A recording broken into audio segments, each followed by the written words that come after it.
એસોસિએશનના પ્રમુખ શ્રી, મંત્રી શ્રી તેમજ ઉપપ્રમુખ શ્રી અશોકભાઈ એ બધાને ખૂબ જ આભાર વ્યક્ત હું રાજકોટ એસોસિએશન તેમજ ઇબ્જા ગુજરાત વતી આભાર વ્યક્ત કરું છું। તેમજ મેં આપણા પ્રમુખશ્રીની બે શબ્દની જ્યારે સ્પીચ હતી ત્યારે એને ખૂબ સરસ વાત કરી કે આપણે પરિવર્તન લઈ આવવાનું છે। તો ખરેખર પરિવર્તન લઈ આવવું છે, જરૂરી લાગે છે આપ બધાને પરિવર્તન લઈ આવવું છે? હજી અવાજ નથી આવતો, મને એવું લાગે છે જૂની સિસ્ટમમાં જ રહેવું છે આપણે। તો જૂની સિસ્ટમમાં રહેવું હોય તો એચકેડી કાયદો સમજવો જ નથી હોય, એવી રીતના આપણે ખાલી શ્રોતા બોલતા હોય વક્તા બોલતા હોય શ્રોતા સાંભળતા એવી રીતના નથી કરવું। આપણે લાઈવ ઇન્ટરેક્શન કરીએ કે તમારા હોલમાર્કના જે કાંઈ પણ પ્રશ્નો હોય એ તમે અમને પૂછો અને અમારી પાસે જે માહિતી છે એ અમે તમને શેર કરશું અને ઘટતી માહિતી હશે તો એ અમે બીએસ ઓફિસર પાસેથી અથવા ઉપર લેવલથી મગાવી અને આપ સુધી પહોંચાડવાની બનતી મદદ કરશું। તેમજ અમે પણ આપણા સુવર્ણકાર વ્યવસાય સાથે જોડાયેલા વ્યક્તિ છીએ, કોઈ પ્રોફેશનલ વ્યક્તિ નથી। હું પણ મારે રિટેલ કામ છે તેમજ બુલિયન કામ છે। અમારા રમેશભાઈ લોલાણીયા છે, તેઓ રિટાયર આરટીઓ ઇન્સ્પેક્ટર છે અને તેઓ પણ જ્વેલરીનું કામ કરતા હતા પણ હાલ અત્યારે નિવૃત્ત છે। પણ ગર્વની વાત એ છે કે નિવૃત્ત હોવા છતાં પણ આપણા સુવર્ણકારો માટે તેઓ હોલમાર્ક કાયદાનો ખૂબ જ સારો એવો અભ્યાસ કર્યો છે અને સુવર્ણકારોને હેલ્પફુલ થાય છે। રમેશભાઈ અને હું મને તેટલા આપના બધા પ્રશ્નોના જવાબ આપશું, પણ એ પહેલા 5 મિનિટ હું થોડીક ઇબ્જા વિશે તમને માહિતી આપવા માંગુ છું કે ઇન્ડિયન બુલિયન જ્વેલર્સ એસોસિએશન આખા ઇન્ડિયા લેવલની એપેક્સ બોડી છે અને તેમાં જ્વેલર્સ તેમજ બુલિયન લોકો મેમ્બર થઈ શકે છે અને તેઓની મેમ્બરશિપ સંપૂર્ણપણે ફ્રી છે। તેમજ ઇબ્જા ઘણા બધા કાર્યો કરે છે, એ બધાની માહિતી હું વેબસાઇટ દ્વારા આપણી વેબસાઇટની લિંક તેમજ તેમની ડિટેલ કલ્પેશભાઈ થ્રુ આપને આપીશ, કેમ કે જાજો સમય અત્યારે આપણે એચયુઆઈડી મહત્વનો કાયદો છે તો એ કરીશ, પણ ઇબ્જામાં આપ બધા સાથે જોડાવો, આપ બધા મેમ્બરશિપ લ્યો તેવી નમ્ર વિનંતી છે। અને ઇબ્જા અત્યારે સરકાર સાથે સતત પ્રયત્નમાં રહે છે। આપણે જેમ વાત કરી, આપણે વડીલ મિત્રોએ વાત કરી, બીજા વાત કરી એચયુઆઈડીમાં સિંગલ પીસના આવા અનેક પોઈન્ટો ઉપર અમે ખૂબ જ ચર્ચા કરી અને ઉપર લેવલે રજૂઆત ચોક્કસથી કરેલી જ છે અને હજી પણ આપમાંથી કોઈ સારું એવું સૂચન હશે, કરવા યોગ્ય હશે તો અમે ઉપર લેવલે પહોંચાડીશું। આપણે ચેમ્બર ઓફ કોમર્સના પ્રમુખ છે, હું પણ રાજકોટ ચેમ્બર સાથે સંકળાયેલો છું, તો જરૂર લાગે ત્યાં ચેમ્બર આપણે દિલ્હી લેવલે બધી જગ્યાએ આપણે બધા સાથી મિત્રો સંકળાયેલા છે તો આપણે ચોક્કસથી રજૂઆત કરી શકીએ એમ છીએ અને યોગ્ય રજૂઆત હશે તો સરકારને સાંભળવી પડશે અને સાંભળશે જેવી મને ખાતરી છે। હવે આપણે કલ્પેશભાઈ બીજું માઇક હોય તો કોઈના પ્રશ્નો હોય તો એ રીતના લાઈવ ઇન્ટરેક્શન ચાલુ કરીએ।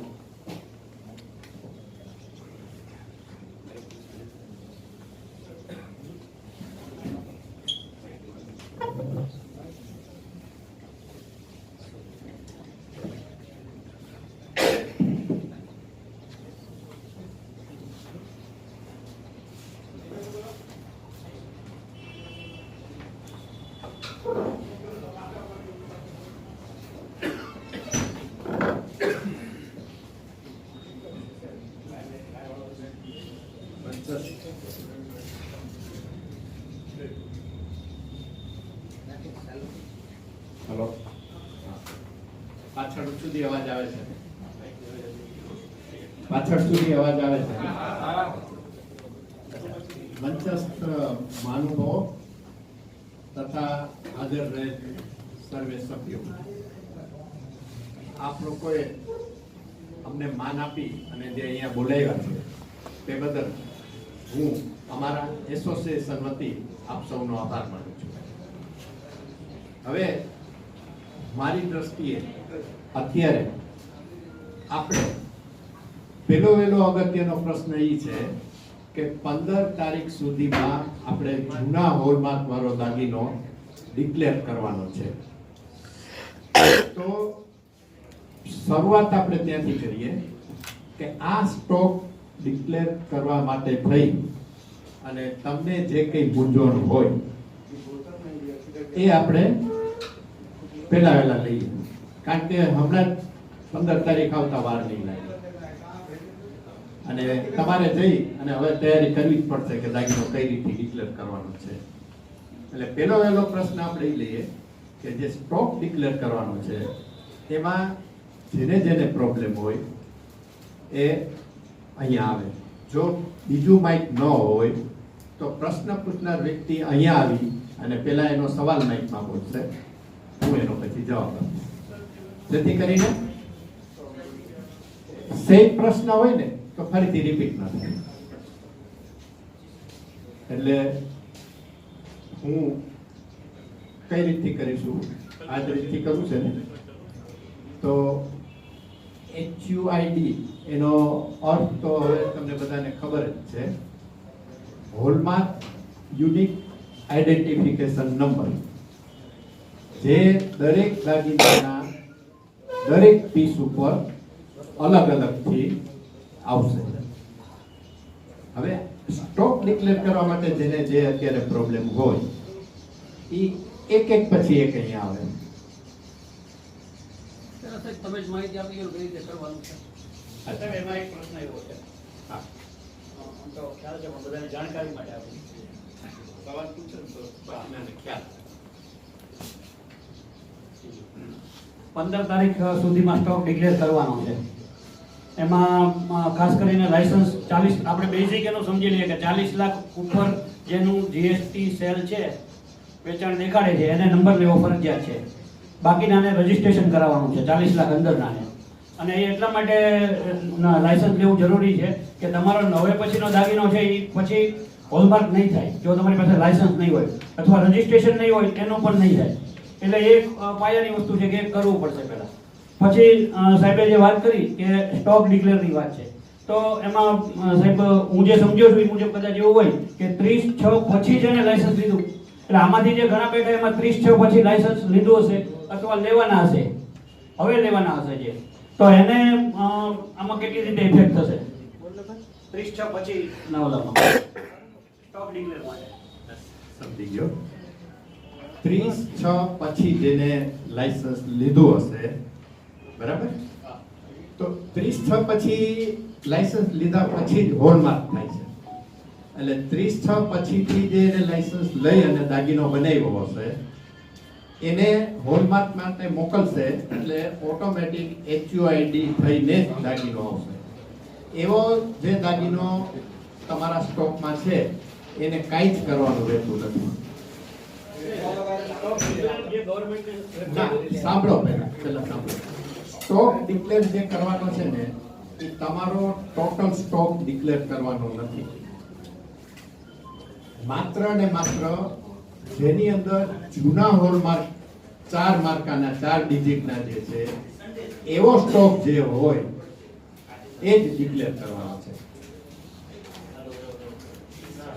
4 જ માર્ક જેના જૂના છે એ સિવાય તમારે ચોપડાનો સ્ટોક ડિક્લેર કરવાનો નથી કે ભાઈ મારી પાસે આટલા કિલો સ્ટોક છે. તમારી પાસે જે કઈ સ્ટોક છે અત્યારે એમાં માની લ્યો કે 1 કિલો સ્ટોક છે અને એની અંદર 300 ગ્રામ છે ને એ જૂના HUID વાળો સ્ટોક છે અને બાકીનો 700 ગ્રામ જે છે ને એમાં કોઈ પણ જાતનો માર્કો નથી. સપોઝ કારણ કે પેલા હોલમાર્ક મરજિયાત હતો, એટલે તમે હોલમાર્ક વગરનો દાગીનો હોય પેલાનો તો એ કોઈ ગુનો નથી. અત્યારે ગવર્મેન્ટે શું કીધું તમને કે જે 300 ગ્રામ દાગીનો તમારી પાસે જે જૂના હોલમાર્ક વાળો છે એને તમે ડિક્લેર કરો. હવે ડિક્લેર ની અંદર બી છે ને 2 ઓપ્શન આપ્યા છે. તમારી પાસેના દાગીનાને નંબર ઓફ પીસ માં તમે ડિક્લેર કરી શકો છો, અથવા તો વજન થી બી ડિક્લેર કરી શકો છો. 300 ગ્રામ છે તો તમે ડાયરેક્ટ 300 ગ્રામ લખશો તો પણ ચાલશે, અથવા 300 ગ્રામમાં કેટલા પીસ થાય છે તમારી પાસે તો એ લખશો ને તો પણ ચાલશે. અને એક આ તમે ક્લેરિફિકેશન રાખશો, બરાબર. હવે જે બાકીનો 700 ગ્રામ છે કે જેને હોલમાર્ક થયેલો નથી, બરાબર, તો એ દાગીનો જે છે ને તમે 31/8 સુધીમાં તમારે હોલમાર્ક કરાવી લેવો ફરજિયાત છે, જો કોઈ મુદત ન વધે તો, બરાબર. અત્યારે આપણે જે મુદત છે ને એ મુદતને ધ્યાનમાં રાખીને જ વાત કરીએ છીએ. 15 તારીખ સુધી તમારી પાસે રહેલો 4 હોલમાર્ક વાળો દાગીનો તમારે ડિક્લેર કરવાનો છે.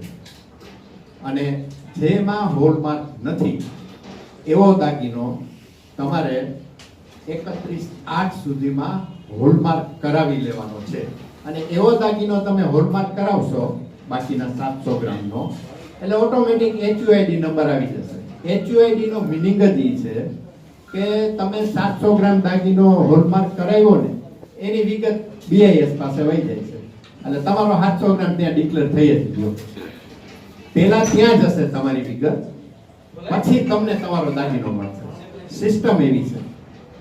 કારણ કે હોલમાર્ક વાળા હોલમાર્ક મારશે ને એટલે હોલમાર્ક HUID નંબર છે ને ઈ ગવર્મેન્ટમાં એટલે BIS ઓફિસર માંથી ઓનલાઈન આપવામાં આવે છે એટલે એની પર લાગશે એટલે પહેલા અહીંયા જશે તમારી વિગત અને ઈ થઈ ગયા પછી તમને છે ને હોલમાર્ક વાળો દાગીનો મળશે. એટલે આ તમને હું એટલા માટે કહું છું કે તમારો સ્ટોકની વિગત તમારી પાસે તમારા ચોપડામાં પછી આવે છે, ગવર્મેન્ટના ચોપડામાં પહેલા જાય છે. એટલે એ 700 ગ્રામ તમારો ત્યાં આવી ગયો દાગીનો. તો બાકીનો જે 300 ગ્રામ છે 4 હોલમાર્ક વાળા જૂના માર્ક વાળો દાગીનો, એ દાગીનાને એને આપણને મુદત આપી છે કે 15/8 સુધીમાં તમે ડિક્લેર કરવા. એટલે ઓટોમેટિક જૂનો દાગીનો અને નવો દાગીનો એ બેનો ટોટલ એની પાસે આવી ગયો. આ તમારા સ્ટોકને લેવા માટે થઈને એને આ ડિક્લેર કર્યું છે કે 4 હોલમાર્ક વાળો છે એ ડિક્લેર કરો. તમારી પાસે હોલમાર્ક વગરનો કેટલો છે એ ડિક્લેર કરવાનું કીધું નથી, કારણ કે એ પ્રોસિજરની અંદર જ આવી જાય છે કે તમે હોલમાર્ક વગર વેચી નથી શકવાનું. હજી એક ખાસ ધ્યાન દોરતું આપવાનું છે. તમારી પાસે માની લ્યો કે આવો હોલમાર્ક વગરનો દાગીનો છે.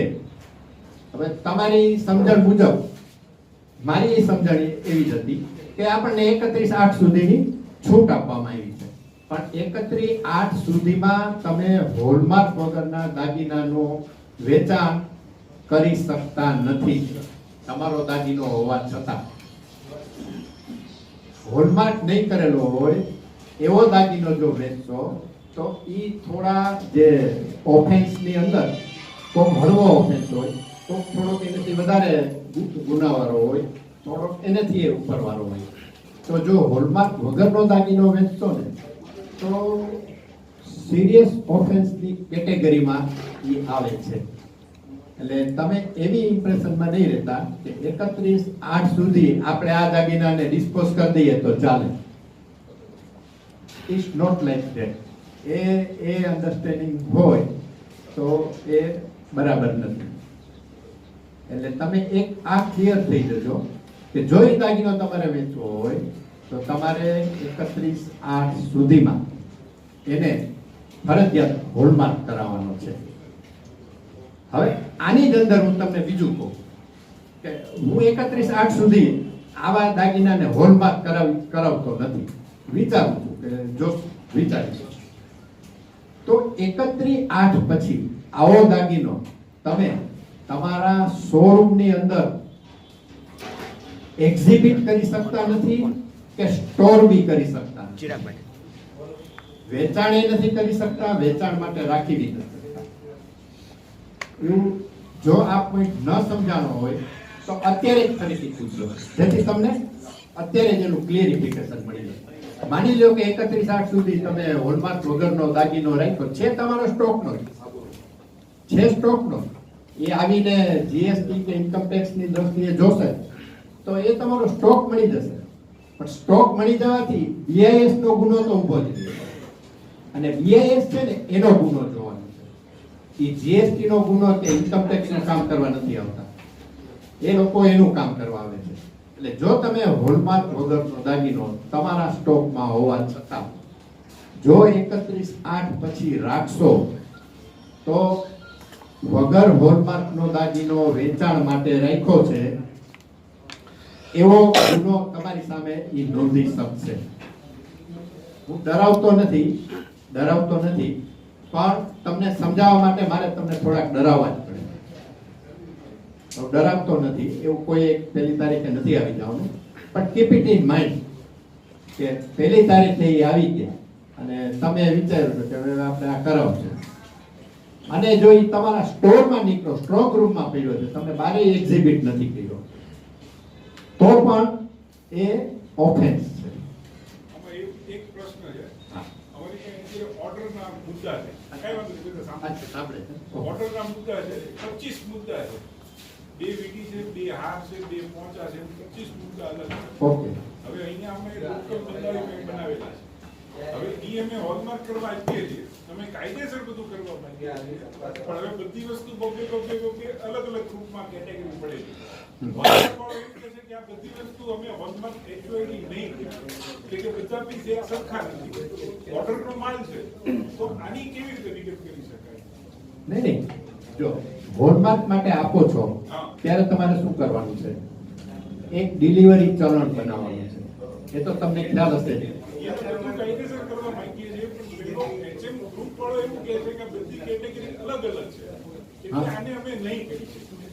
ના. 3 બાજા છે. ના, એવું સાંભળો, તમારે એ છે ને 50 દાગીના હોય ને 50 અને 50 અલગ કેટેગરી હોય ને અલગ, તો પણ એને હોલમાર્ક કરવો પડે. ઈ ના પાડે. અમે ના પાડે છીએ. સાંભળો તો એને માટે થઈ અને તમે ડિલિવરી ચલણ બનાવીને એને આપો. એને કે જે તું મને ના પાડસ, જે કારણથી તું મને ના પાડસ, એ મને લેખિત આપ. ઈ સાંભળવા માંગતા જ નથી કોઈ વાત. હવે ઈ કોઈ વાત સાંભળવા માંગતા જ ના, ના. નથી. એને કેટલી આજીજી કરવી પડે. કેટલી આજીજી કરવી પડે. ભાઈ સાહેબ કરતે. સાંભળો, BIS ની ઓફિસમાં આપણે જ્યારે ફરિયાદ લઈને જશું ત્યારે કંઈક પ્રૂફ તો આપવું પડશે. પણ એને જવાબ તો દેવો પડે ને એમ. એને હું તમને કહું, અશોકભાઈ ફોન કરો ને અત્યારે જિગ્નેશભાઈને કે આવી રીતે તમારે હોલમાર્ક કરાવવું છે, તમે નથી કરી દેતા. એટલે એમાં છે ને ઉદયભાઈ એમણે આ ચિરાગભાઈ અહીંયાથી આવીને એનું ક્લેરિફિકેશન આપશે. અહીંયા જ છે હાજર. પણ એણે વ્યવહારુ રસ્તો કાઢ્યો છે અને એ પ્રોપર છે.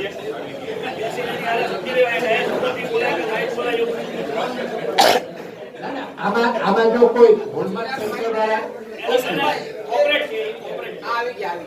ના, ના, હોલમાર્ક સેન્ટરના કોઈ હોય ને તો એને જો કોઈ આની અંદર પ્રોબ્લેમ નડતો હોય ને તો આવી ગયા એ ટાઈપના ભાવનગર હોલમાર્ક સેન્ટરના ચિરાગભાઈ અત્રે આપણી વચ્ચે ઉપસ્થિત થયા છે. આપણે તેમનું હાર્દિક સ્વાગત કરીએ છીએ. હવે અમારે એક ભાઈનો પ્રશ્ન છે આમાં કે 25 પીસ છે, 25 પીસની અંદર અલગ અલગ વેરાયટી છે. કોઈ વીટી છે, ચેન છે, લાઈક ધેટ અલગ અલગ. તો એવો દાગીનો તમે હોલમાર્ક કરો છો કે નહીં? અને જો કરતા હોય તો કોઈ સવાલ નથી, ન કરતા હોય ને તો તમને જો કોઈ આવી ગાઈડલાઈન કે સૂચના કે કઈ હોય તો કહેજો. એ સૂચના છે ને તમારા કલીગ્સ હોલમાર્ક સેન્ટરે આપેલી ન હોવી જોઈએ, ગવર્મેન્ટે આપેલી હોવી જોઈએ. તમે આ કોઈ પણ દાગીનો સિંગલ પીસ મોકલો તો પણ બી કોઈ હોલમાર્ક સેન્ટર વાળો તમને ના નહીં પડે. પણ તમે એની કન્ડિશન જે એના નિયમો છે એનું તમારે પાલન કરવું પડશે. કે જે સ્ક્રેપિંગ છે તો તમારે સ્ક્રેપિંગ કરવા દેવું પડશે. તમે એમ ન કહી શકો મારે તો ખોરાકનો ઓર્ડર દેવાનો છે, હું તમને સ્ક્રેપિંગ કરવા ન દઉં. વેપારી અત્યારે એવું કે હોલમાર્ક સેન્ટર વાળાની ફરિયાદ કરે છે પણ પોતાના આર્ગ્યુમેન્ટ સાથે રજૂ નથી કરતા કે મારે આ ઓર્ડરનું દેવાનું છે, હું તમને કાપવા નહીં દઉં. એનો કોઈ વેપારી જવાબ દેશે? એક દાગીનો કેમ કાપવા દે? હા. પ્રશ્ન ન્યા એટલે સાહેબ, આ જે નુકસાની જે જાય એ કોણ ભોગવશે? તો વેપારી ભોગવવાની નથી. ઘરે ઉપર ચડાવશે ને? એની નુકસાની જે હોય તો ઈ તો ઘરાક ઉપર ચડાવે, ઘરાક જે છે. આપણે પ્રશ્ન લઈએ પણ પહેલા તો આપણે જે ભાવનગરના તમામ વેપારી ભાઈઓ કારીગર ભાઈઓ બધા બેઠા છે એને મારી એક નમ્ર વિનંતી, હું બધી જગ્યાએ આ વસ્તુ કહું છું કે આપણા કારીગર, વેપારી એટલે કે હોલસેલર, પછી રિટેલર અને BIS હોલમાર્ક સેન્ટર વાળા એ બધા આપણા ભાઈઓ છે. આપણે સાથે મળીને રહેવાનું છે. જો બીએસ સેન્ટર વાળા કોઈ પોતાનું નથી કરતા, એને ગવર્નમેન્ટનો જે કઈ કાયદો આવ્યો છે એ એનું પાલન કરે છે. તમે તમારા કાયદાનું, તમને જે ગવર્નમેન્ટે કાયદો કીધો છે એ પાલન કરો છો. તમારી વાત સાચી છે, પણ એ એનું પોતાની ઘરની ધોરાજી નથી હોતા. આપણે બધાએ સાથે મળીને રહેવાનું છે, સાથે મળીને આ કાયદાને પાર પાડવાનો છે. એટલે મેં ઘણી જગ્યાએ સાંભળ્યું છે, કાર્યકર એમ કે ભાઈ આ વેપારી ઉપર લાગુ પડે, વેપારી એમ કે વેપારી ઉપર શું પડે, રિટેલર ઉપર લાગુ પડે. પણ ગવર્નમેન્ટ જે કરે આપણે ઝઘડવાનું નથી. આ વાત તો છે ને આજે છે નક્કી જ કરી રાખો. આપણે બીએસ સેક્ટરને સાથે રાખી, કારીગર વેપારી સાથે રાખીને આગળ વધવાનું. આમાં એક રજૂઆત એવી છે કે આપણે એનો આપણે કોઈનો વાંક નથી કરતો. આમાં રસ્તો શું નીકળે? દાખલા તરીકે બસ એ right. વીટી ઓર્ડરની છે અને બે વીટીને આપણે એચઓઆઈડી કરાવવું છે. ઈ એમ કે છે કે કાં તો સ્ક્રેપ કરવું પડે, કાં તો તોડવી પડે. એનો રસ્તો શું થાય? આપણે એને વાત નહીં કરતો. આની અંદર છે ને, આની અંદર અમે બીઆઈએસ ઓફિસરને તમારા કરતા એક વધારે અગત્યનો સવાલ પૂછ્યો હતો કે એક ગ્રાહકે એને એન્ગેજમેન્ટનો પ્રસંગ છે, વીટી બનાવી છે, એક જ વીટી બનાવી હોય. હવે એ વીટી હોલમાર્ક માટે આપવી છે. હવે જો એ વીટી ડેમેજ થાય તો કસ્ટમરને આપણે કેવી રીતે જવાબ આપશું? બરાબર? તો બીએસ ઓફિસરે એમ કીધેલું, સાંભળો, બીએસ ઓફિસરે એમ કીધેલું કે ભાઈ કાયદો જે છે ને એની હું તમને સમજ આપું. કાયદો કેવો હોવો જોઈએ ઈ કામ મારું નથી. હું એમના વતીએ જવાબ આપું છું. બરાબર? એટલે એનો કીધું સાહેબ ઈ એને એમ કે મારે આ કાપવું છે, તો આ કેવી રીતે શક્ય બને? તો કે અમે એને કોઈ કાપવા માટેની ફરજ પાડી નથી. તમારે એક ખૂણામાંથી જે સ્ક્રેપ જોઈએ એ નીકળે એમ હોય તો એને એ સ્ક્રેપ લઈને જ ફાયર એસેટ કરવાનું છે, તોડવાની જરૂર નથી. હવે આની અંદર આની અંદર આ પ્રશ્ન છે ને હોલમાર્ક વાળાનો છે. મેં જે સમજ આપી, બરાબર, તમે સમજી ગયા, પણ આમાં તમે સમજો એનાથી ફરક નથી પડતો.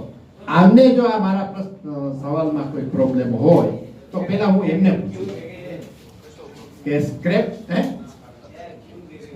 કટિંગ શું કરવું શું નહીં. અમને બી એટલી ખબર પડે છે કે આજે વેપારી ધંધો કરવા બેઠો છે, એની વસ્તુ બગાડીને અમને કઈ રસ ન હોય. બરોબર છે? અત્યાર સુધી તમે 4 વર્ષથી અમારી સાથે કામ તો કરો જ છો, તમને કોઈને કોઈ તકલીફ પડવા દીધી જ? ખૂબ બરાબર. આ જે નવો કાયદો નિયમ જે કઈ આવ્યો છે, બરોબર છે, એમાં અમે દરેક વેપારીને અત્યારે તમારા દાગીનાનું લિસ્ટ અમને મોકલો. અમે એ બી તમને કહીએ છીએ કે તમારું લિસ્ટ અમને મોકલો તો તમારું જે મેક્સિમમ સ્ક્રેપિંગ છે, કટિંગ છે, જે મેક્સિમમ ઓછું થાય એનું અમે તમને આયોજન કરી દઈએ. પછી તમે રિક્વેસ્ટ મોકલો કે જેથી કરીને તમારો દાગીનો મેક્સિમમ ડેમેજ ઓછો થાય, તમને આઉટપુટ વધારે મળે દાગીનાનું. હજી એક આની અંદર હવે આવો છે ને, જે એક જ વીટી લીધી એમાંથી થોડો બી કાનસ મારશો ને એટલે કસ્ટમરને નહીં જશે. મેં સાહેબને પોતાને કીધેલું, મેં સાહેબ આપના સનની કે આપની ડોટરની સગાઈ હોય અને તમને અમે એક વીટી આવી આપશું તો તમને ગમશે? એટલે એને એમ કીધું કે ભાઈ જમીની હકીકત કીધું આ છે ગ્રાઉન્ડ રિયાલિટી. તમારો કાયદો ગમે એ હોય કીધું, તમારે અલ્ટિમેટલી તો ગ્રાઉન્ડ રિયાલિટીને જોઈ અને આનું સોલ્યુશન આપવું જોઈએ. એટલે એને એમ કીધું અમને કે તમારી વાત હું એગ્રી થઉં છું, કે હું એ વાતને છે ને કે આગળ લઈ જઈશ, એનું સોલ્યુશન લેવા પ્રયત્ન કરીશ. પણ જો જ્યાં સુધી સોલ્યુશન નહીં આવે ત્યાં સુધી અત્યારે જે કાયદો છે ને એ તમારે ફોલો કરવો પડશે. એટલે એટલું સ્ક્રેપ કરવું હવે આપણા માટે આ આફત છે. બરાબર? કસ્ટમરને આ વીટી દેશું એ કહેશે એમ કે તમે આ કાં અહીંયા આગળ કાનસ મારીને આપી. એટલે આપણા માટે આ આફતરૂપ છે. હવે આપણે છે ને વેપારી માણસો છીએ, બરાબર? આપણે આ આફતને અવસરમાં પલટવી છે. કેવી રીતથી? એને કઈ અમે આ કરવા ઈચ્છતા નથી, સરકારે ફરજ પાડી છે. તમે સરકારને શું કહેવા માંગો છો? અમે તો વેચીએ છીએ, કાયદો તમારા માટે બનાવ્યો છે, તમારી સેફટી માટે બનાવ્યો છે. તો તમે તમારા ધારાસભ્યોને કે જે કોઈ હોય એને એમ કહો કે ભાઈ આવી જે એક્ટિવિટી હોય તો ખાલી અંડરટેકિંગ લઈ લે તમારું કે આ જે મેં આપ્યું અમે જેમ સવાલ કર્યો ને, હવે જ્યાં આપણે સવાલ કરવા જઈએ છીએ ને ત્યારે હાયર ઓફિસરો છે ને એમ કહે છે કે બરાબર છે, અમને આ નહોતી ખબર ધંધાની, તમે સવાલ કર્યો તો હવે એની અનુકૂળતા શું હોઈ શકે એનો તમે જવાબ આપો. આપણે કઈ સાહેબ જવાબ મારી પાસે નથી તો કે સોરી મારા કાયદામાં નથી એટલે આના વિશે હું તમને કઈ નહીં કહું. પણ જો આપણે એને સોલ્યુશન બતાવશું ને તો એ ચોક્કસ છે ને એને સ્વીકારે છે. એટલે આવા કેસમાં જો કસ્ટમરને આપણે ઓપિનિયન ક્રિએટ કરી શકીએ કે ભાઈ અમે નથી ઈચ્છતા પણ સરકારનો કાયદો આ કરવાની ફરજ પાડે છે, તમે આની રજૂઆત જો તમને ન પસંદ હોય તમે મારે ત્યાંથી નહીં બીજાને ત્યાં આ જ રીતે એક વીટી ઓર્ડર લેવા જશો તો ત્યાંથી બી આ માર્કો થઈને આવશે જ તમને. એટલે જે કાયદો અત્યારે જેવો છે પણ આની રજૂઆત અમે આવી કરી છે આવી કે ભાઈ આવો એક બે પીસ હોય અને જે આવી રીતના મેક ટુ ઓર્ડર હોય એની અંદર અંડરટેકિંગ આપો, ઠીક છે ચલાવો અને અમારું બિલ અને અમારી આટલા વર્ષની જે અમે ધંધો ચલાવીએ છીએ એ અમારી પોતાની કંઈક ગુડવિલ હશે ને તો જ કસ્ટમર છે ને આવે છે અને આટલા વર્ષથી આપણી સાથે જોડાયેલો રહે છે. એટલે એક વીટી માટે કે બે માટે છે ને આપણે સ્ક્રેપ માટે કહી નહીં શકીએ, પણ જો તોડતા હોય વચ્ચેથી જ કાપી નાખતા હોય તો હું આપને આમની સામે જ કહું છું કે ભાઈ સ્ક્રેપ થતું હોય ને ત્યાં સુધી એને તોડવાનું નથી. અને આ બાબતે જો હોલમાર્કના મારા મિત્રને કોઈ પ્રશ્ન હોય તો હું પહેલા ચોક્કસ એમને જવાબ આપીશ. સ્ક્રેપ હોય તો તમે સ્ક્રેપ તો આપવાનું છે, એ અત્યારે આપણે કસ્ટમરને હવે એમાં એક વસ્તુ પ્રેક્ટિકલી એવું શક્ય બને એવું છે. મારી પર્સનલ વાત કરું તો મેં 4 થી 5 લોટ કરાવડેલા આમની પાસે એજીઓઆઈડી તો ભાઈ આપણે સમજી ગયા એક બે આ ગોઝાની મીટિંગ એટેન્ડ કરી અમદાવાદની, બધા વેપારી જોડે વાત કરી ભાઈ આમાં હવે આ ટ્રેક ઉપર ગયા વગર છૂટવો નથી, આનાથી દૂર ભાગવું એ કઈ એનો ઉકેલ નથી. એટલે શું આમાં રસ્તો કરવો? એટલે મેં પછી આવીને જે કઈ બનાવડે એવું બધું કામ બધું શરૂ કર્યું. પછી એમને એક લોટ મોકલ્યો એટલે આપણે જે રૂટીન જે કઈ હતું પહેલી વાર તો મારી શરૂઆત જ મારે તો લાયસન્સ થી થતી હતી. એટલે હું જે યુનિટમાં કામ કરતો હતો ત્યાં મારે તો બીજા યુનિટમાં મારું હોલમાર્ક લાયસન્સ હતું એટલે આપણે એને એપ્લાય જ્યાં લાયસન્સ જનરેટ થઈ ગયું બધી વાત બરાબર. પછી જ્યારે રિક્વેસ્ટ મોકલીને એટલે સૌથી પહેલા રિક્વેસ્ટ મોકલતા આપણે શીખ્યા કે પાયલટ ત્યાંથી શરૂ થતો નર્સરી કહેવાય ને એવું હતું મારા માટે તો. પછી એ રિક્વેસ્ટ એક્સેપ્ટ થઈ હોટેલ ઉપર આપણે શીખ્યા અને એમને દાગીના ગયો. પછી એમાં ધડ દેખાનો સ્ક્રેપ પાછો આવ્યો, એક આખો મુદ્દો ગયો અને એવું થયું. પછી મેં એને વાત કરી, મને કે તમે આમ મોકલો. પછી બીજો ત્રીજો ચોથા લોટે પછી મને એવું આમાં સજેસ્ટ એમનું ઘણું ગાઈડન્સ મને મળ્યું કે હવે તમે લોટ આખો બને ને આપણો માનો કે 5 નંગ વીટી હોય 3 નંગ વીટી હોય કે 2 હાર હોય તો એમને પેલા બતાવી આવો કે આમાંથી તું ક્યાંથી સ્ક્રેપ લઈશ એમ. એટલે એ આપણને આપણો દાગીનો ને નુકસાન ન થાય અને ગ્રાહક સુધી પહોંચે. આપણે મેન્ટાલિટી એવી છે કે જનરલી આપણે કેમ ચિઠ્ઠી કઢાવવા જતા પહેલા કે સીધો હોલમાર્ક મોકલી દેતા હતા એવી રીતે ઇઝીલી તૈયાર થયો ને કમ્પ્લીટ એને મોકલી દઈએ છીએ. એ પરિસ્થિતિમાંથી એ જે સિસ્ટમ હતી એમાંથી બહાર આવીને આ ટ્રેક ઉપર આવશું ને તો દાગીનાને નુકસાન ઓછું થશે ને એમનું ગાઈડન્સ પ્રોપર મળશે. એટલે એ મને આમાં પ્રોપર લાગે કે એમને પહેલા દાગીનો દેખાડો કે આમાં શું થશે. સ્ક્રેપ છે ને જે કીધું એમ સ્ક્રેપ માટે તો તમારે કસ્ટમરને સમજાવવું પડશે જો એકાદું હશે તો. પણ 20-25 આમાં એવું જરૂરી નથી કે એક આયરે છે ને 25 ગ્રાહક જ આવે ને હું તમને 25 વીટી મોકલું એમ.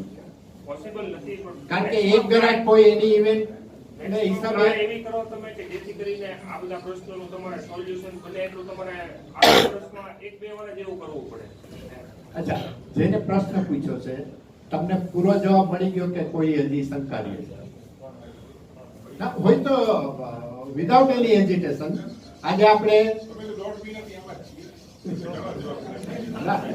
અને તમારે એક જાણ માટે કહી દઉં કે અમે ગઈકાલે જે આવેદન પત્ર સંસદ સભ્યથી માંડીને કલેક્ટરને આપવાનું નક્કી કર્યું છે એની અંદર અમે માગણી કરી છે કે હોલમાર્ક કરો રાખો, એચયુઆઈડી રાખો, પણ એમાંથી ફાયર એસે કાઢી નાખો. ફાયર એસે ત્યારે જ કરવાનું રાખો કે એને લગતી એવી મશીનરી જ્યારે ઉપલબ્ધ થાય કે દાગીનાને જરા બી ડેમેજ કર્યા વગર તમારી પ્યોરિટી નીકળે છે, ત્યારે તમે એનો અમલ કરો. જે વસ્તુ નથી એને ડેમેજ થઈને કરવી પડે છે એવો કાયદો જે છે ને, બંધારણ તમને એવો કાયદો બનાવવાની છૂટ નથી એવું અમારું માનવું છે. અને આ જ્યારે પ્રશ્ન આવશે ને, અને અમે હાયર લેવલ જે કમિટી આપણી ગવર્નમેન્ટ સાથે જે આપણી રજૂઆત કરે છે એમાં અમે એને આ પ્રશ્ન સમજાવ્યો છે. અને આ અમે જે કલેક્ટરને આપ્યું છે ને આવેદન પત્ર, એ હું તમને એની કોપી બી મોકલીશ.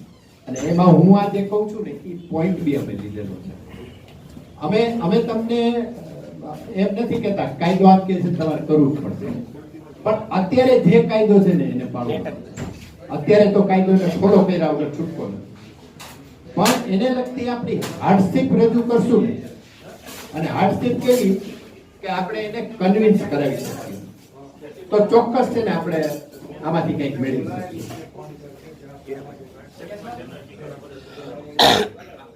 આવશે ત્યારે આવે ને ત્યારે સાચા મને એવું તો મોઢે આપણે ઘણી કીધું છે, પણ એવું હું તમને કહેવા બેસું તો કાયદો શું છે એની જગ્યાએ બીજી જ ઇમ્પ્રેશન તમને ઊભી થશે. એટલે તમે 31/8 સુધીમાં બધું ક્લિયર કરવાનું કહો, સ્ટોક ને બધું ક્લિયર કરી નાખજો, પણ પછી કાયદાનું કોઈ ભૂલ છે, કોઈ ગુનો થયો હોય તેની સજા કયા કયા પ્રકારની હોય ને શું શું હોય? હવે જો સબસ્ટાન્ડર્ડ નીકળે, સપોઝ સબસ્ટાન્ડર્ડ નીકળે એટલે કે તમે 22 કેરેટ કીધું છે અંદર અને 20 કેરેટ નીકળે, પણ આની અંદર એ છે ને, હજી અમારો એક પ્રશ્ન બીજો છે, હું તમને પછી કહીશ, પહેલા તમારા સવાલનો જવાબ દઉં.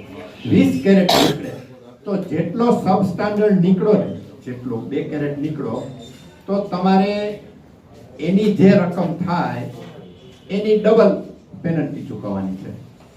સબસ્ટાન્ડર્ડની વાત કરું છું. સબસ્ટાન્ડર્ડ જે નીકળો એની ડબલ પેનલ્ટી. બરાબર? હવે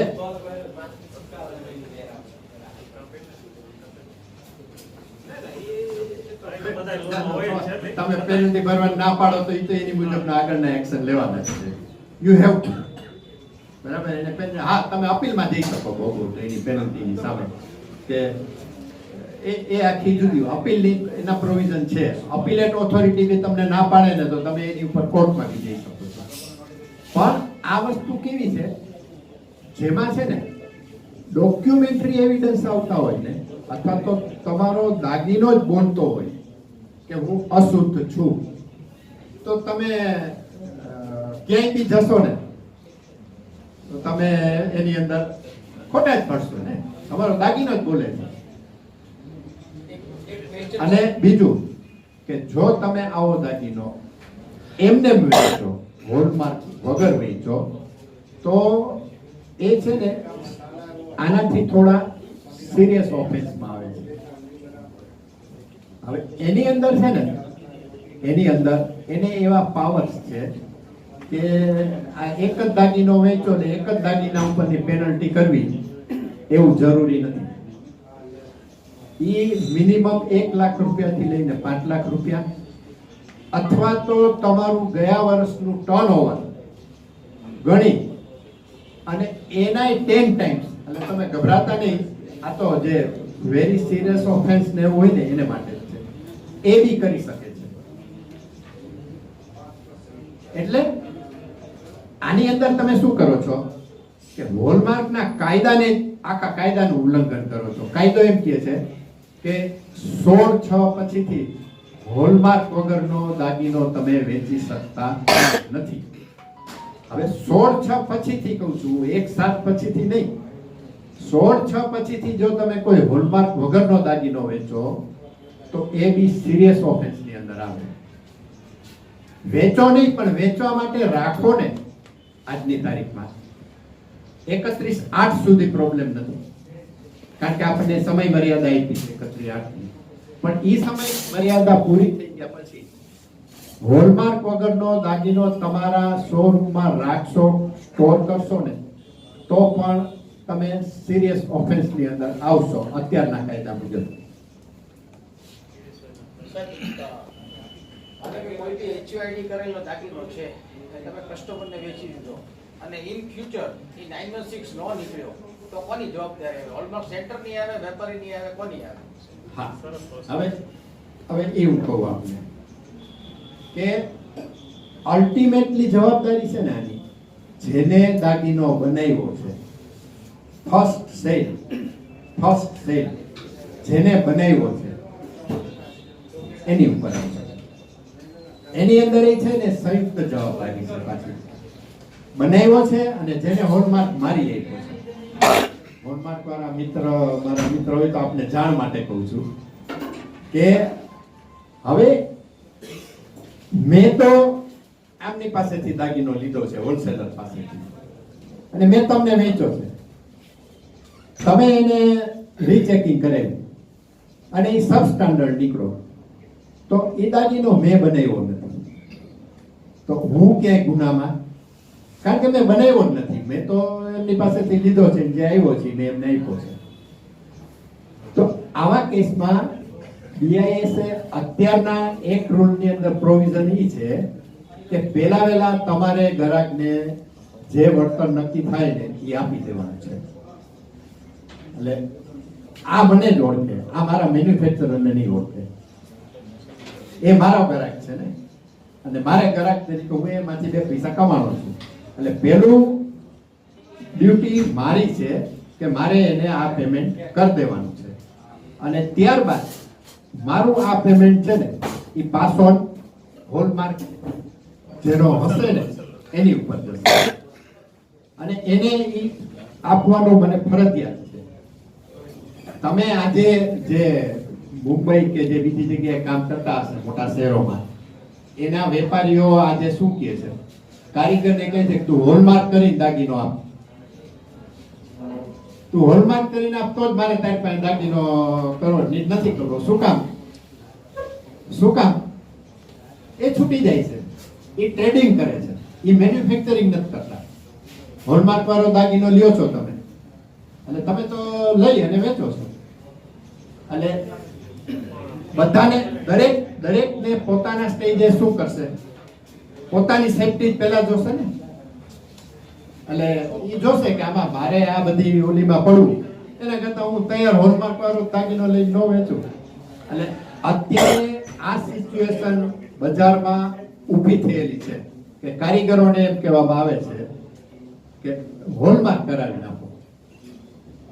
વાય શું કામ? તો કે આ પ્રોવિઝન છે. હવે પ્રોવિઝનમાં એ તો એની રીતથી છટકવા પ્રયત્ન કરે છે. તમે કારીગર છે ને એ હોલમાર્ક એના સોનામાંથી દાગીનો બનાવીને વેચે ને તો જ એ હોલમાર્ક કરાવી શકશે. હવે કારીગર પાસે આટલી મૂડી નથી હોવાની, એટલે વેપારીઓ અત્યારે શું કહે છે કે તું જાણે, અથવા પોતે લોન આપે, તું હોવું ખરીદી લે, દાગીનો બનાવી દે અને બંધ પેલો આપજે એટલે હું તને ઓલું વાળી દઈશ. પણ કારીગરે જે કોઈ આ વસ્તુ સમજ્યા હોય, ન સમજ્યા હોય ને, જે નાના કારીગર હોય ને એને તમે સમજાવજો. હું અત્યારે તમને સમજાવું છું, બરાબર? કે એને કહેવાનું કે નહીં, મારી પાસે સોનું નથી, એટલે હું આ મારું કામ જોબ વર્કનું છે, હું જોબ વર્ક કરી. અને આની અંદર બીજા ઘણા પ્રશ્નો ઉભા થવાના જ છે. વેપારી એમ કહેશે કે તું મને નહીં બનાવી દે તો હું બીજા કારીગર પાસે બનાવડાવી દઈશ. પણ એની અંદર વી કાન્ટ હેલ્પ. શું કરી શકશું આપણે? કાયદો જે આમ કહે છે, અને એ હકીકત છે. મેં દાગીનો બનાવ્યો, હોલમાર્ક કરાવ્યો, તો એનો ગુનેગાર હું જેને વેચું છું ને એ મારો ગ્રાહક થાય. તમે સમજ્યા? મેં જે દાગીનો એમને વેચો તો એ મારા આ મેં ગઈકાલે જ 2 દિવસ પહેલા રાજકોટની ઓફિસમાં જઈ અને તમને જે સવાલ ના આવ્યો હોય ને એવો સવાલ મેં કર્યો હતો એમને. આવ્યો બી હશે કે તમારા શોરૂમમાં આવે છે અત્યારે BIS નો અધિકારી, બરાબર, એને સેમ્પલ લઈ જવાની સત્તા છે. એને સેમ્પલ લઈ ગયા અને ઈ સેમ્પલ ગ્રાહકને વેચાણ કરતા પહેલા સબ સ્ટાન્ડર્ડ નીકળ્યું. તો અત્યારે કાયદામાં એવું પ્રોવિઝન છે કે ઈ તમારો સ્ટોક સીઝ કરી શકે, તમને વેચાણ માટે બી મનાઈ કરી શકે અને વોટસએવર જે બીજા એના હોય તે, બરાબર. એટલે મેં એમને કીધું કે સાહેબ મેં દાગીનો ખરીદો તો હું ગ્રાહક છું ને, ભલે B2B છું, તો હું ગ્રાહક તો છું ને, તો ગ્રાહકના હક તો કાયદામાં આપ્યા જ છે. એટલે હું જેની પાસેથી હોલમાર્કનો દાગીનો લઉં છું ને, હું એનો ગ્રાહક છું. તો તમે જે રિટેલર તરીકે જે ગ્રાહકને દાગીનો વેચો છો ને, એ બધા જ લાભ છે ને આવું ટ્રેડિંગ કરનાર વેપારીને મળશે. હવે આ ખ્યાલ જે નિષ્ણાતોએ જે તે આપણા કરતા તો બધા જે મુંબઈ ને કલકત્તા ને જે બધા બેઠા હોય એ તો એના નિષ્ણાતોને બીજે દિવસે સમજ આપી દીધી. એટલે એને શું કહ્યું, આપણે મેન્યુફેક્ચર જ નહીં થતું. મેન્યુફેક્ચરર થાય તો જવાબદારી આવે ને. અલ્ટિમેટલી પહેલી વહેલી જવાબદારી કાયદામાં છે કે તમારે ગ્રાહકને ચૂકવી દેવાનું. પણ ઈ કેવું ચૂકવણું છે કે ઈ પાછું તમારું લેણું બને છે. અને મેં એ પણ કહ્યું એમને, મેં કીધું સાહેબ એ હોલસેલર મને ના પાડે તો પૈસા આપવાની, તો કે ના, તો ઈ જો તમને ઈ ચૂકવણું ન કરે તો અમે એનું રજીસ્ટ્રેશન કેન્સલ કરવા સુધીના પગલા લેશું. અને બીજું, શોપની અંદર જ તમારો જે દાગીનો આવો નીકળો તો અમે એમને એમ કીધું આમાં તમે અમને શું કામ ગુનેગાર કરો? અમે ગ્રાહક છીએ અને આમની પાસેથી લીધું છે, નો ડાઉટ અમે વેચાણ માટે જ રાખ્યું છે અહીંયા, પણ અત્યારે ગ્રાહક તરીકે ઈ સેમ્પલ છે ને ફેલ થાય છે. તો એને મોઢે સ્વીકાર્યું, લેખિત નથી જવાબ આપતા. જે છે એ આપને હું ફ્રેન્કલી કહું છું અને જે કહું છું એ સાચું કહું છું કે એને અમને એમ કીધું કે ના, એ જવાબદારી અલ્ટિમેટલી છે ને કે એની જ આવે કે શોરૂમ ઉપર અમે પહેલા કરી શકીએ નહીં. હા, જો એ મેન્યુફેક્ચરર એને પૈસા ન ચૂકવે તો ચોક્કસ એનું લાયસન્સ છે ને કેન્સલ કરી શકે. એટલે આની અંદર આપણને આ અવેરનેસ હોવી છે ને જરૂરી છે. એક અને બીજું કે અમે તો અમને જેવા સવાલ આવ્યા અને યાદ આવ્યા એવા સવાલ અમે અમારા ઓફિસરને પૂછ્યા છે, બરાબર. હવે આની અંદર છે ને ઘણી વખત એવું થાય છે કે રાજકોટનો ઓફિસર એક જવાબ આપશે, અમદાવાદનો ઓફિસર બીજો જવાબ આપશે અને મુંબઈનો ઓફિસર છે ને ત્રીજા જવાબ આપશે. તો અમે બધાને વિનંતી કરીએ છીએ કે આવા એકાદા ક્વેશ્ચન્સ લઈ અને તમે BIS ઓફિસર પાસે જાઓ. જો લેખિત જવાબ આપે તો સારી વાત છે, મોઢે આપે ને તો વાંધો નહીં, મોઢેથી બી તમે સાંભળી તો લ્યો. તો આવા એક જ બાબતના બે ઓપિનિયન અલગ અલગ આવશે ને તો આપણો કેસ મજબૂત થશે.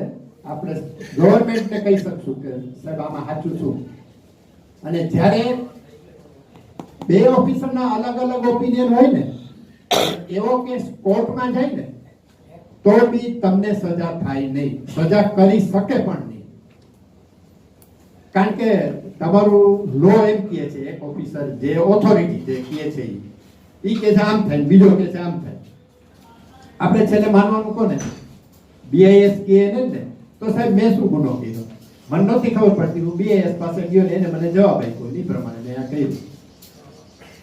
પણ એને માટે તમારે એની પાસે જઈ અને જવાબ લેવાનો.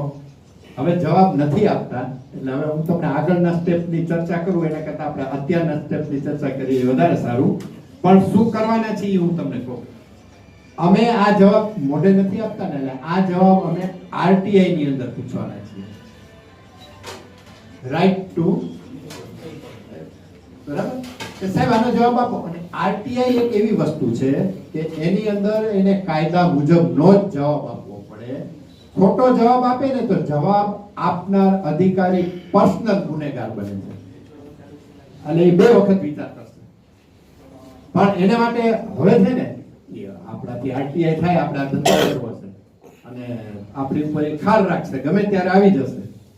આ માનસિકતા કાઢવી પડશે. તમે સ્પષ્ટ અને ચોખ્ખા હશો ને તો બીએસ ઓફિસર તમારી પાસે આવતા 2 વખત છે ને વિચારશે.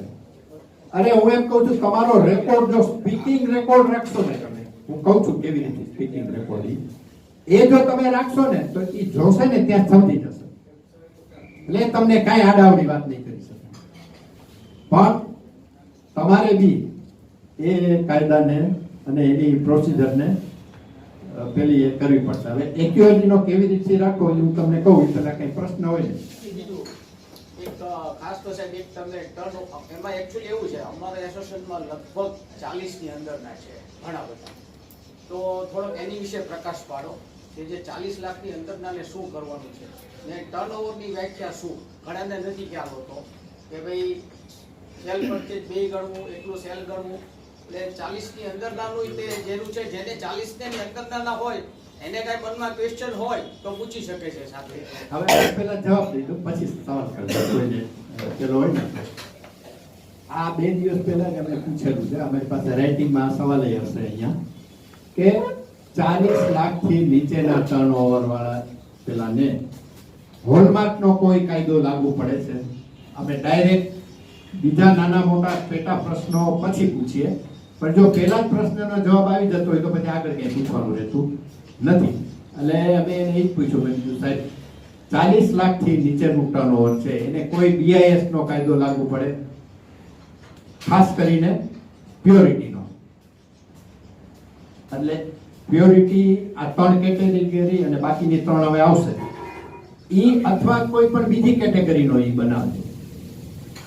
તો એને કીધું કે 40 લાખને અમે એક્ઝામ્પટેડ આપ્યું છે, એટલે એની અંદર અમારા બીઆઈએસ નો કોઈ કાયદો લાગુ પડતો નથી, પણ ટર્નઓવર તમારું 40 લાખથી નીચે હોવું જોઈએ. બીજો સવાલ કર્યો કે સાહેબ ટર્નઓવરની ડેફિનેશન શું? તો એને એમ કીધું કે તમારી મેં એમને દાખલો આપ્યો કે સાહેબ મેં 20 લાખનો સોનાનો દાગીનો વેચ્યો છે વર્ષ દરમિયાન અને 40 લાખના મેં હીરા વેચ્યા છે. એમને કાચા હીરા, દાગીનામાં જડેલા નહીં. હું હીરા વેચું છું, મોતી વેચું છું, અમેરિકન ડાયમંડ વેચું છું. તો મેં કીધું એવી કોઈ પણ વસ્તુ મેં બીજી 40 લાખની વેચી છે, તો મારું ટર્નઓવર કયું આવે? 20 + 40 60 કે સોનાના દાગીનાનું 20? એટલે એ થોડા કન્ફ્યુઝનમાં હતા. પછી એને એમ કીધું કે અત્યારનો જે રૂલ્સ છે